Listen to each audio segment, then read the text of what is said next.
I'm Tim Monroe, and this is what I really want to talk about. There's something fascinating about every single one of us.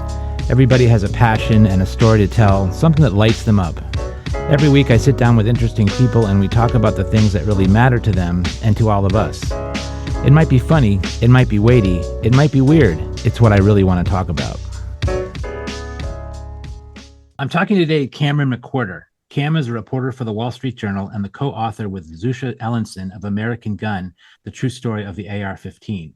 He's also the author of Red Summer, The Summer of 1919 and the Awakening of Black America, which Booklist called in Starred Review, a riveting account of the summer that transformed American race relations. McWhirter graduated Phi Beta Kappa summa cum laude from Hamilton College, where he majored in history. He earned an MS from Columbia Journalism School. He's been awarded a Thomas J. Watson Fellowship for Research in Eritrea and Sudan, a Nieman Fellowship at Harvard University, and a McDowell Residency for Nonfiction in New Hampshire.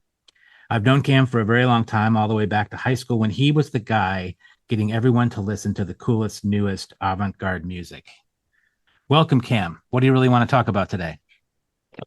Well, first, Tim, it's good to hear your voice, and I like that you're doing this podcast because I think it's very informative, but also relaxing, Thank which you. I Thanks. think the world needs. Yeah. Um, I want to talk about James Weldon Johnson, who was a African-American political leader and writer and general genius who I feel that America has forgotten about, or at least a lot of Americans don't know enough about. Yeah. And it's something that has stuck in my craw since I wrote Red Summer. It was published in 2011, so for a while it's been bothering me, and I'm sort of walk around whenever I give talks, I proselytize about what a great American he was and how people should explore his many works and his history.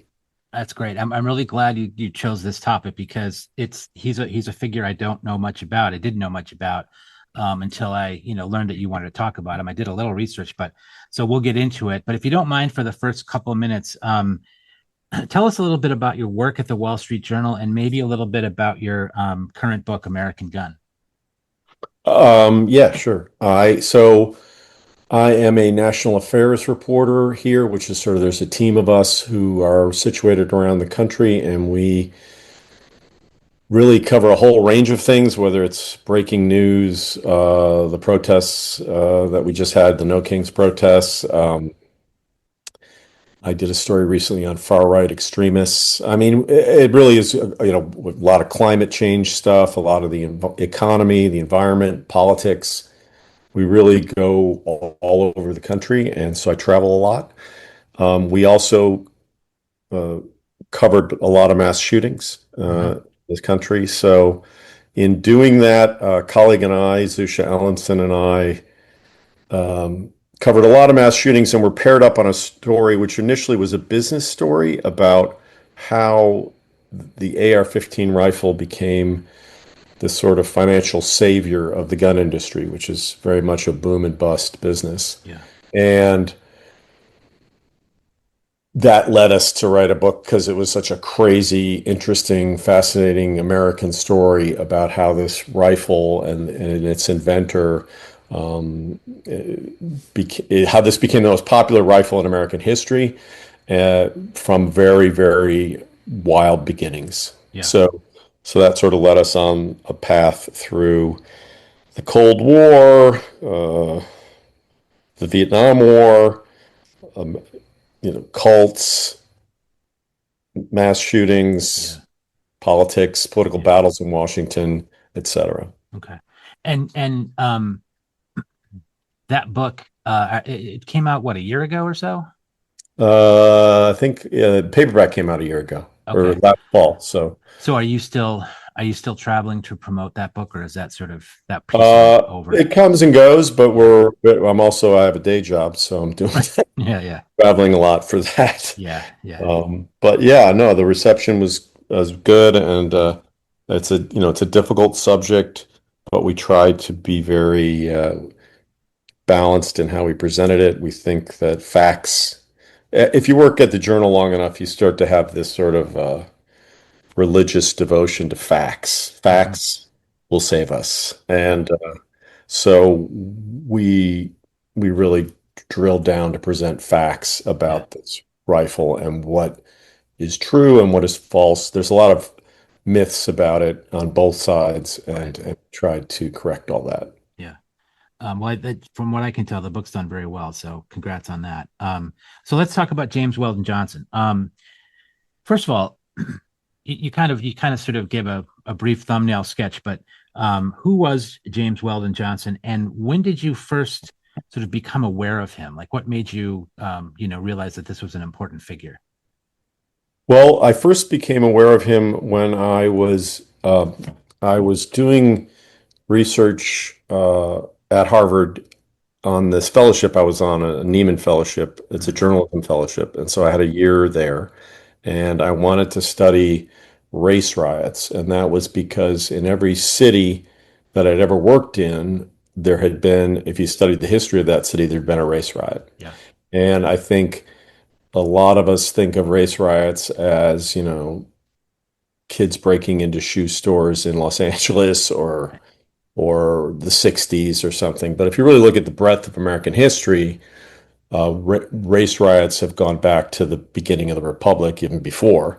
And the vast majority of them were white mobs attacking black communities or individuals. That's the majority of those riots were that. right. And the worst spate of this violence, lynchings and riots, took place in the summer of 1919. So I was studying that.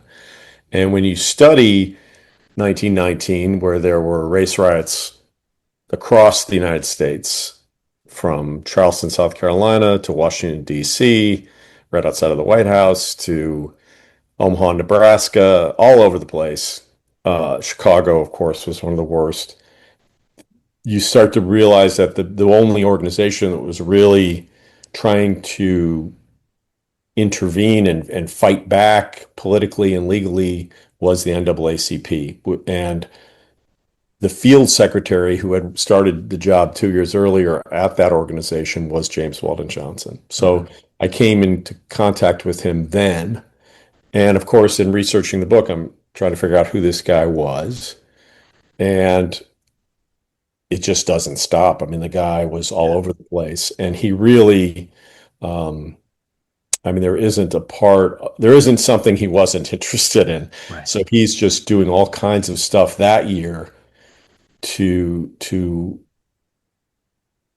lobby Congress, meeting with senators, most of whom at that time were Republicans who were for civil rights. And he's also traveling around the country setting up chapters. But prior to all of that, he had this amazing literary career. He'd written music. He'd been Mhm. a diplomat. He spoke Spanish. He was a lawyer. My life certainly is paltry in comparison. Well, so give us some context of those 1919 riots, because I think that's another similar to James Weldon Johnson. I don't think a lot of Americans now remember those race riots in 1919. What was the sort of what precipitated those? Well, that's a great question that deserves a long answer, which I will now give you.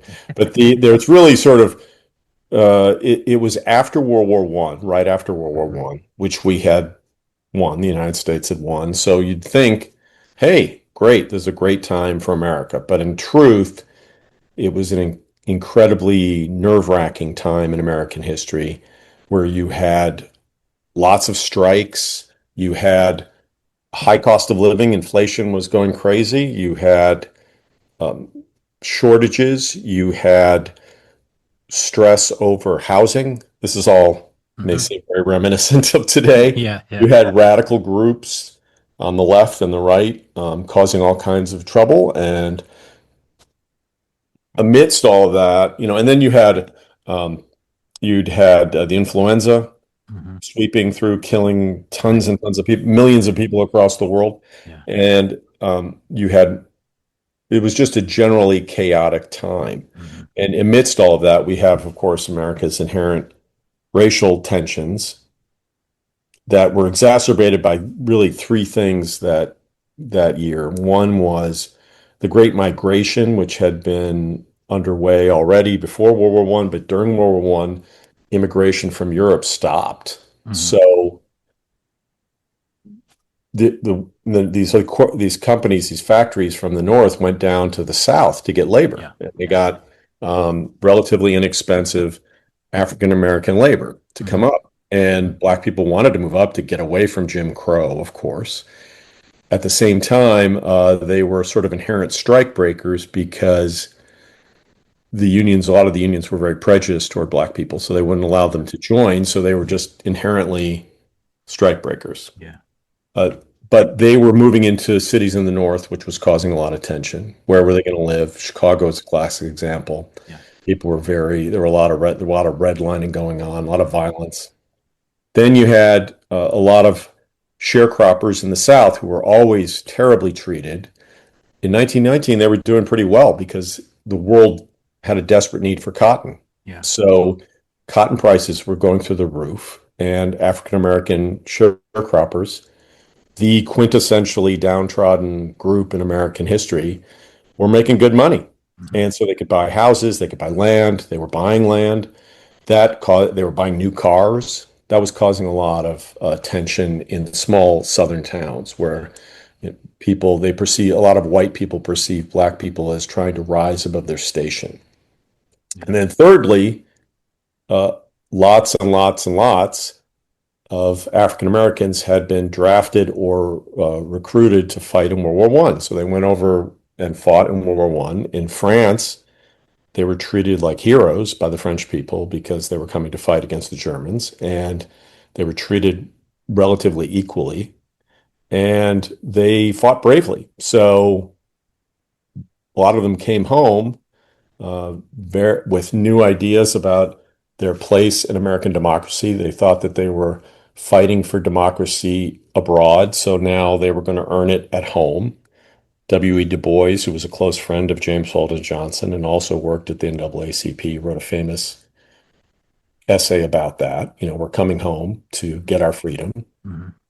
But a lot of soldiers came home. That's the only uniforms. The only thing they had to wear was their uniform. So Right. then they'd come back to their small town and they're walking down the street in their uniforms, and that caused a lot of friction with white people down in small southern cities. Right. And so So all James, this leads to incredible tension and stress right. And at and the clash. time, so James Weldon Johnson at the time holds a position at the NAACP. Is he the director at that time or? No, he's field secretary. And Okay. the NAACP had been formed earlier in the century after the spring riots in Springfield, Illinois, Okay. because there were a group of mostly white do-gooders, sort of social workers, et cetera, who had organized the NAACP because they thought if there's a riot in Springfield, Illinois, the home of Lincoln, Hmm. my God, where are we? Right. So they formed this organization, and they were doing their best, and it had sort of been petering along. They had one leading African American member who was W.E. Du Bois. Hmm. Um, then in 1917, I believe, Johnson comes on as field secretary, and he's very nervous about it because he's a writer, he's a journalist, he had been a diplomat, he'd done all this stuff, um, which we can go into later, but he did a lot of stuff, and um, he was worried that if joined this organization, the time would be so demanding that he wouldn't be able to work on his writing. Hmm. And it was absolutely true. He Yeah. couldn't write. He Yeah. was too busy doing all this stuff, running around trying to get the organization organized. And he had led this. He really was very good at organizing and at grabbing attention, both in the press because he was a journalist and politically. So in 1917, there was a famous race riot in East St. Louis, and lots of people were killed, and thousands of Black people were driven from East St. Louis over into St. Louis. and he organized what he called a silent march in New York, and people just walked in silence carrying signs about this violence. And it really grabbed a lot of attention, and it started to get the organization a lot of attention. And then by 1919, when everything hits the fan, he's there and he's ready to Yeah. really hit the streets and start organizing even more, which he does. So let's go back a little bit. So what's the span of his life? When was he born? Where was he from? Great. Yeah. Yeah, I realized that day. Let's start in he's born in 1871 in Okay. Jacksonville. Okay. He is Florida, so he's a southern child of what would be considered black middle class, Okay. a black middle class family in Jacksonville, and they're very interested in education for their children. And he and his siblings are very devoted to education. He ends up going to Atlanta University, which is here, obviously in Atlanta. It's an African American school, and he then heads out into the world. He begins as a journalist, then he gets a law degree. He's a lawyer. His brother, starts writing poetry. He writes a poem called Lift Every Voice and Sing, Mhm. which then his brother a few years later, turns into a song, which now today is basically is considered the African Right. American national Yeah. anthem. So he's writing furiously. He is involved in politics. He's involved in Republican politics, and Theodore Roosevelt appoints him to be consul in Nicaragua for a Hmm. while. When there's like a coup attempt, like a lot of crazy stuff. He's in Venezuela. Mhm. Um, he's doing all this stuff and he's also writing all the time. So he writes this sort of memoir slash novel. A memoristic novel or a novelistic memoir or something. They call it auto fiction today. Yeah, Yeah. the autobiography of an ex-colored man. Yeah. That comes out in 1912, and he that gets him a lot of attention. And he then is in New York working for a prominent publication called the New York Age, and he's really like he's all over the place. He's writing more Tin Pan Alley songs with his brother, some of which are really popular. He helped form ASCAP, you know, Oh wow. Yeah. I mean, he's like really doing a lot of stuff. He helps form the ACLU later, Mhm. one of the founding members of the ACLU. So he's really just all over the place. And Yeah. that's So just before he joins as field secretary. was he, I mean, born in 1871 in Florida, right? One would guess, and maybe this isn't true, but that his parents were enslaved at some point, or at least his grandparents, or Certainly, yeah. he never really, from what I recall from his memoir, I don't remember him going into great detail about his, but yes, of course, yes. And Yeah. I mean, look, but there was and Florida was Jim Crow, was segregated, of Mhm. course. In the cities of the South, there were pockets of, I'm not going to say equal rights by any means, but there were pockets of carved out Yeah. African American life where there was some political power, not a lot. Atlanta is an example of that, Yeah.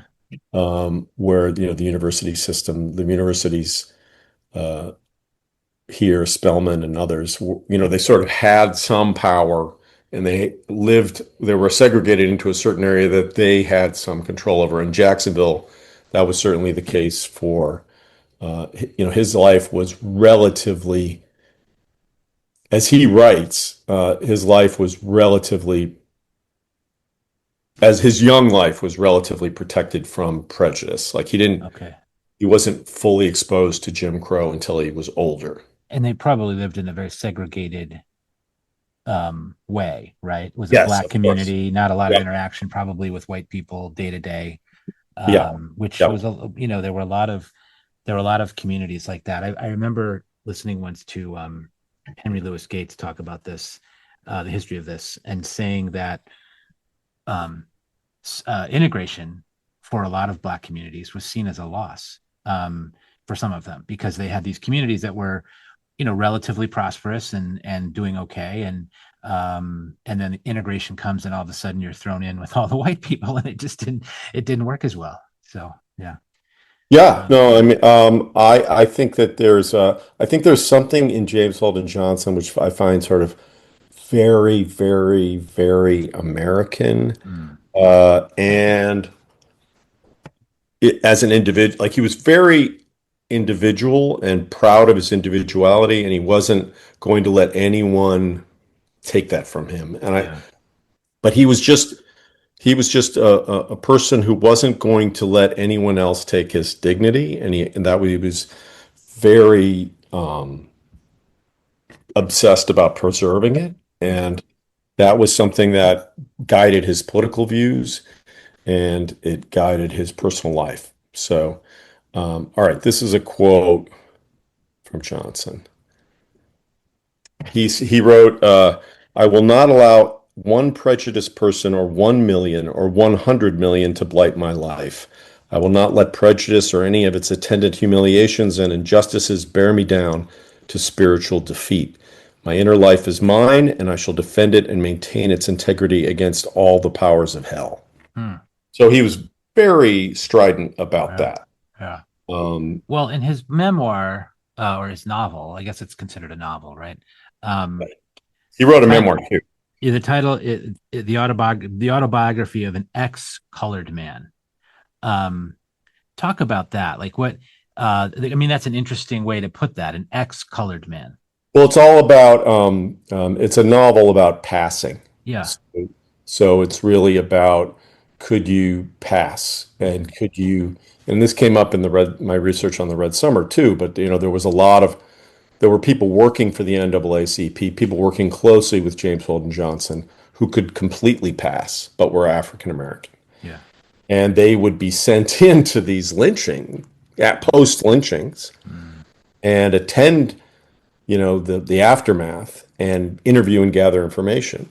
The whole time, if they had been found out, they would have been lynched themselves. Right. So really, the ability to pass in the South, the by James Weldon Johnson couldn't have passed, but Mm-hmm. he could have led a life of relative calm and success Mm-hmm. within the parameters of segregation. Right. But he made a real choice not to do that. Yeah. And and this novel is really is sort of his opening shot of what does it mean to be a black person in America. And Yeah. I mean, I think there are lots of people were wrestling with this question, of course, with varying degrees of success and intelligence. But he was one who really he and Du Bois really were close friends, and Du Bois was a difficult person. So the fact that they remained close is a tribute to Johnson, but who was a very diplomatic guy. But they both wrestled with this same question of how do you, if you are a black person in America, how do you exist as a citizen here? And Mm-hmm. it's with the constraints, certainly at that time, Mm-hmm. that were pressed upon them. And it's something that I found his Johnson's response was very forceful, but not. He didn't embrace militant philosophies. He believed in the American Constitution, and his radical idea was the American Constitution guarantees my rights, just like yours. You don't have to like me. You don't have to want to date me. You don't have to want to hire me, but you're going to treat me the same way as you treat anyone else because I am an American. Right. And he said and he fought that over and over again. And there's still echoes of that today. I mean, really, this idea of who's a true American, right? The last few elections, that sort of theme, without being explicit, comes up over and over again. The real America, right, quote unquote. And I think when people say that, what they mean is white people. it's a dog whistle, I think. And it must have been so much more difficult when he was around. Yeah, the whistling was predominant. I mean, Yeah, this is, yeah, this is an age when the whole notion of sort of the scientific pseudoscientific racism of uh, Darwin, the battle of the cultures and races, and it's a big Darwinistic battle across the planet. Those were prominent, and he was battling those the whole time. He hated that, and on both sides. So this was also the age of Marcus Garvey, mhm, whose answer to white racism was black racism. right. Let's set up a black empire, and Hmm. he thought that was Johnson thought that was stupid. He and Du Right. Bois hated Garvey, Yeah. and fought to their whole idea was we need to finally, African Americans need to finally be integrated into American society as equals, and that Hmm. needs to take place now. Yeah. Yeah. They So saw it, lynching as like as a horrific, and these riots as a horrific um, step backwards. yeah. Um, at some point he becomes director of the NAACP, right? Yeah, that comes after 1919. Okay. There's this um, the white leader of and the white executive secretary of the NAACP in 1919 travels to Texas to because the Texas government shuts down all NAACP branches, and he goes to So plead. the executive secretary of the NAACP was white. Yeah, That's and he pretty goes amazing. down there, right? And this is an important moment because Yeah. he goes down there. A guy named John Shalady, and he goes down there to Texas. And as he's coming out of his hotel to meet with officials, a mob, including a constable and a judge, beat the crap out of him Hmm. and to bloody, Hmm. and then shove him on a train and send him back. Hmm. And he comes back to New York and he survives, but he's never the same. And he Hmm. basically can't really exist. And from that moment on, Johnson is really organizing the he's really running the show Yeah. of the whole organization and eventually takes over. Right. So, one of the things that I find just in my sort of little bit of research about Johnson, fascinating because I really connect to it, is his work as an artist, as a writer and a poet. And I found this sort of idea that he really advocated for the liberal arts and for Black people to produce literature and art, whereas W.E.B. Du Bois might have been advocating for a more practical education, like industrial training and that sort of thing, so that Blacks could be employed more easily, right? But Johnson seemed to be advocating for this kind of liberal arts thing, Well, which I think is awesome. he's considered a founder. So after World War One, he's living in Harlem, and he really leads what becomes known as the Harlem Renaissance. Right. And he is really friends with every African American who's writing at the time, and a lot of white writers at the time as well, whether it's H.L. Mencken or whoever. And he really helps foster the career of Langston Hughes. He's really promoting a lot of Gene Toomer, like a lot of Mhm. black writers are really fostered by him. And he writes as well. He writes a bunch of poems, some of which I think are really good and important. He writes more books. He writes a memoir called Along This Way, where he talks about his life. And he begins teaching at institutions, including Fisk in Nashville Nashville, yeah. and at NYU. But yeah, he believes that this is the political component of that is he feels that if Americans understood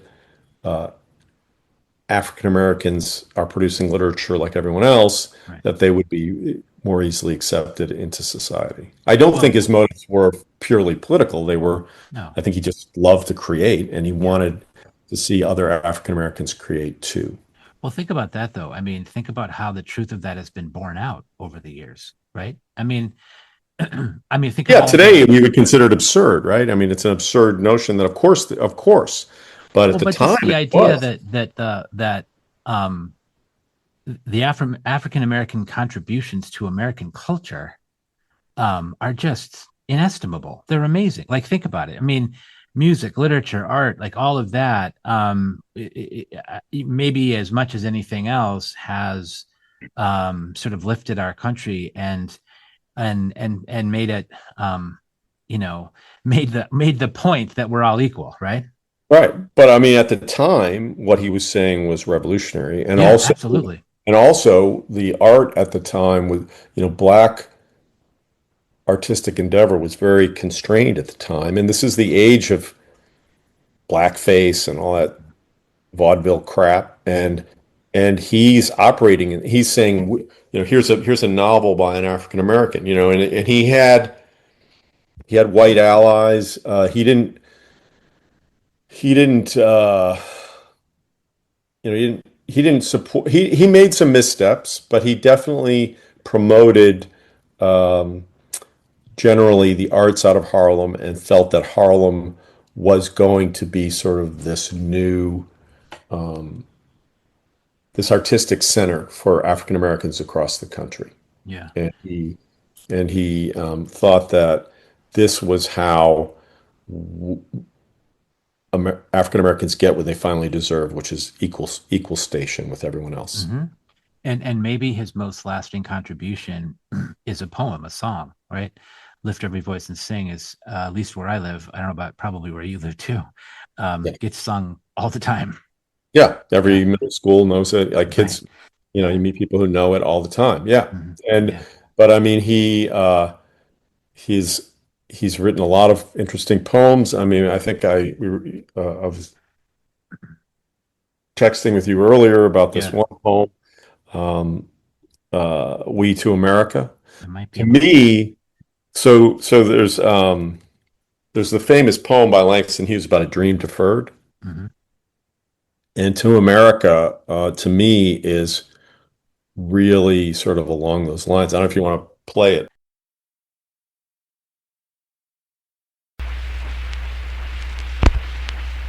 We to America. How would you have us, as we are, or sinking neath the load we bear? Our eyes fixed forward on a star, or gazing empty at despair? Rising or falling, men or things, with dragging pace or footsteps fleet, strong, willing sinews in your wings, or tightening chains about your feet. Yeah. So We to America was one of his great contributions, right? Well, it's one of many poems he wrote, Mm-hmm. and it's sort of asking the question, what do you want from us as African Americans? What do you want us to be here? And it's a question that I think nobody's really, it's never been successfully answered. But him posing the question really, I think, frames the American 20th century. I Yeah. mean, race is the great question of American history. And Johnson, among many others, was a person with great energy who raised that question over and over again. Where do we fit? Hmm. And his answer was, we fit right beside you. Hmm. And again, and his poems, some of his poems are he was very sort of dismissive of his own literary work, saying it was, not as good as some others. But I think his poems are great. His memoir along this way is very interesting. His novel slash memoir thing is very interesting. His essays, his journalistic essays are very interesting and engaging. He went down to Haiti when American Marines intervened and wrote a bunch of stuff about Haiti that was very interesting. Like he was just really all over the place and very, very, very productive. Yeah. And when he died in the late 30s, 1938, and it was just a car accident. He and his wife were driving in Maine, of all places, in the middle of nowhere, and they got in a car accident. And he crashed the car, and he died. And he's really since then sort of been forgotten, which to me is a tragedy. Why do you think that is? I mean, we've mentioned some other names from that era, African American leaders from that era, whose names are a little more recognizable and have lasted. Du Bois, you mentioned Garvey. Why do you think he has been relatively sort of filed away in people's memories? I think a bunch of reasons. I think he, I read a lot of his speeches that he gave in 1919. Some of them were very much precursors to things that Martin Luther King would say, and some of them were precursors to what Malcolm X would say. Mm-hmm. Don't come. If you're going to come looking for a fight, we'll give you a fight. That sort of Mm-hmm. thing. And so he predicts all this stuff, but he dies. But he's also a very mild-mannered person in general. Mm-hmm. He's not.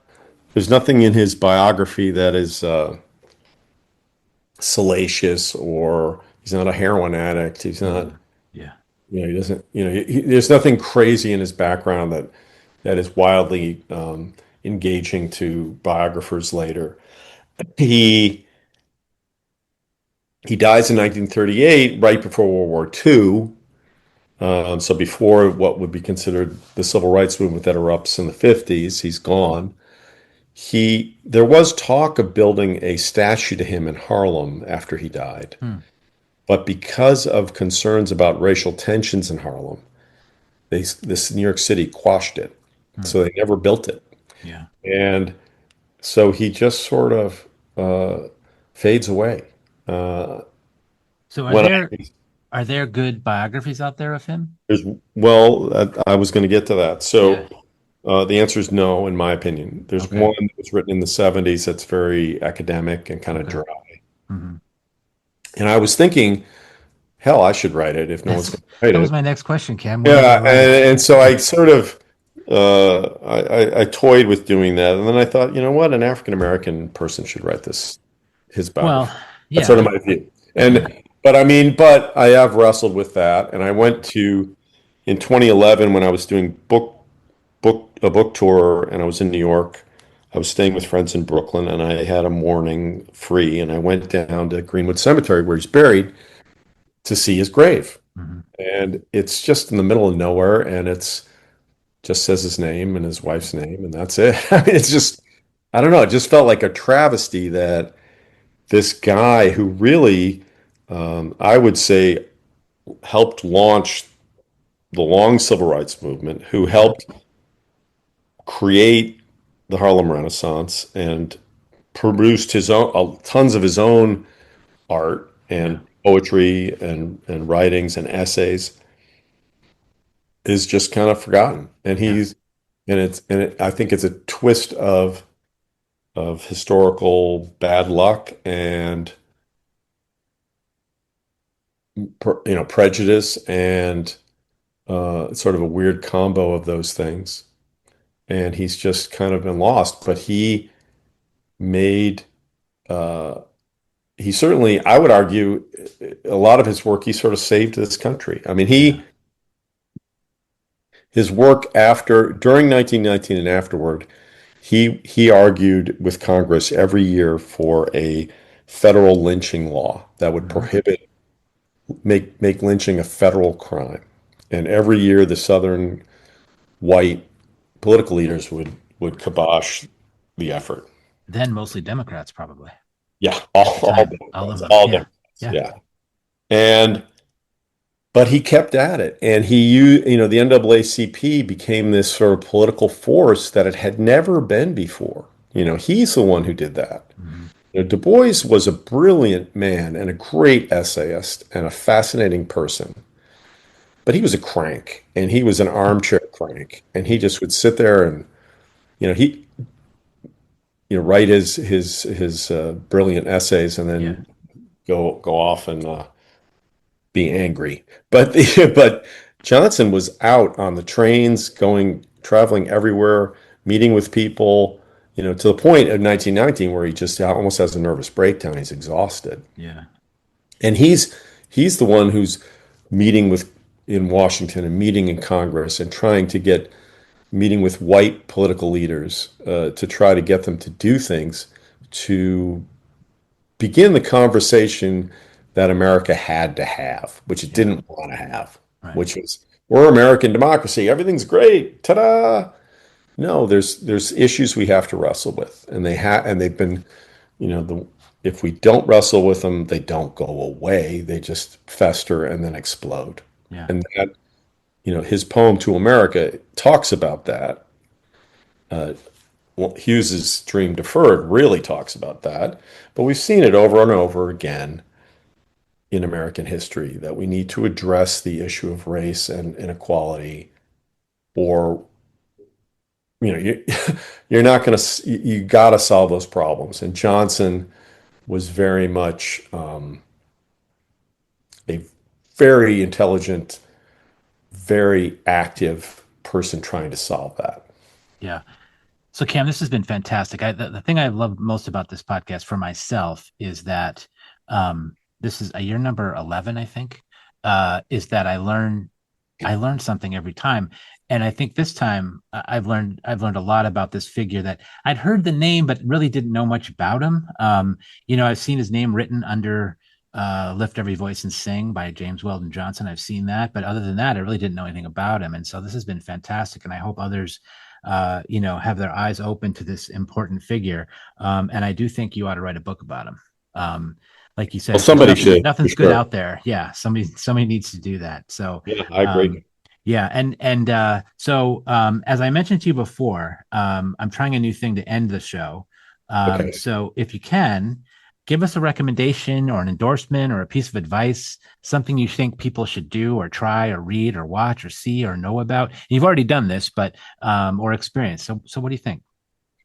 Well, that's pretty, if it's relating to what we talked about today, yeah, I would say you should read Along This Way, his memoir.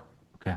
And it's an interesting read. It's not dense, but and it covers a lot of ground because he had a very long, expansive life. Mm-hmm. So that would be or just go up and I would, more broadly, go pick up some poetry. I mean, I don't know. I read a lot of poetry. Mm-hmm.